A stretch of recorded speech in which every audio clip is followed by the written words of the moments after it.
ज़बूर 22। ए मेरे खुदा, तूने मुझे क्यों छोड़ दिया? तू मेरी मदद और मेरे नाला और फरियाद से क्यों दूर रहता है? ए मेरे खुदा, मैं दिन को पुकारता हूँ पर तू जवाब नहीं देता, और रात को भी और खामोश नहीं होता, लेकिन तू कदूस है। तू जो इसराइल की हम्दो सना पर तख्त नशीन है। हमारे बाप दादा ने तुझ पर तवक्कल किया, उन्होंने तवक्कल किया और तूने उनको छुड़ाया।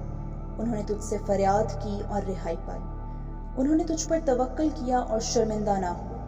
पर मैं तो कीड़ा हूँ, इंसान नहीं। आदमियों में अंगशनुमा हूँ और लोगों में हकीर। वो सब जो मुझे देखते हैं मेरा मज़ाक़ उड़ाते हैं। वो मुंह चढ़ाते हैं, वो सर हिला हिला कर कहते हैं, अपने को खुदावंद के सपुर्द कर दे, वही उसे छुड़ाए। जबकि वो उससे खुश है तो वही उसे छुड़ाए।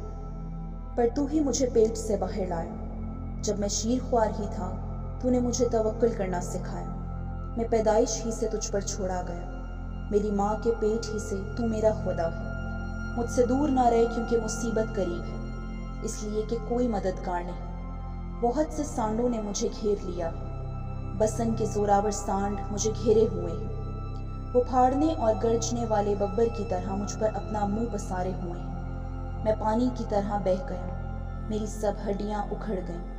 मेरा दिल मोम की मानंद हो गया, वो मेरे सीना में पिघल गया।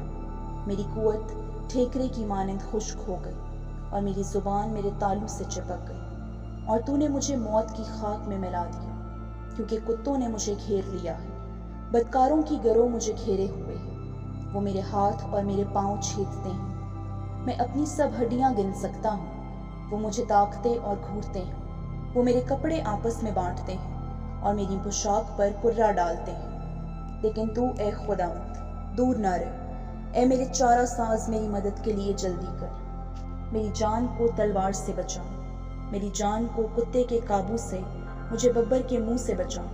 बल्कि तूने सांडों के सींगों से भी मुझे छुड़ाया है।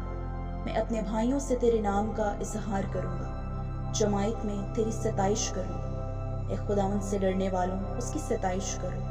ए याकूब की औलाद, सब उसकी तमजीद करो, और ए इस्राइल की नस्ल, सब उसका डर मानो। क्योंकि उसने ना तो मुसीबत ज़दा की मुसीबत को हकीर जाना, ना उससे नफरत की, ना उसने अपना मुंह छुपाया। बल्कि जब उसने खुदा से फरियाद की तो उसने सुन ली।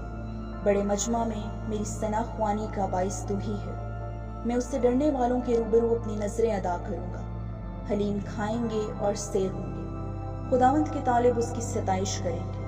तुम्हारा दिल अबद तक जिंदा रहे। सारी दुनिया खुदावंद को याद करेगी और उसकी तरफ रजू लाएगी, और कौमों के सब घराने तेरे हजूर सजदा करेंगे। क्योंकि सल्तनत खुदावंद की है, वही कौमों पर हाकिम है। दुनिया के सब आसूदा हाल लोग खाएंगे और सजदा करेंगे। वो सब जो खाक में मिल जाते हैं उसके हजूर झुकेंगे, बल्कि वो भी जो अपनी जान को जीता नहीं रख सकते। एक नस्ल उसकी बंदगी करेगी, दूसरी पुश्त को खुदावंद की खबर दी जाएगी। वो आएंगे और उसकी सदाकत को एक कौम पर जो पैदा होगी ये कहकर जाहिर करेंगे कि उसने ये काम किया है। आमीन।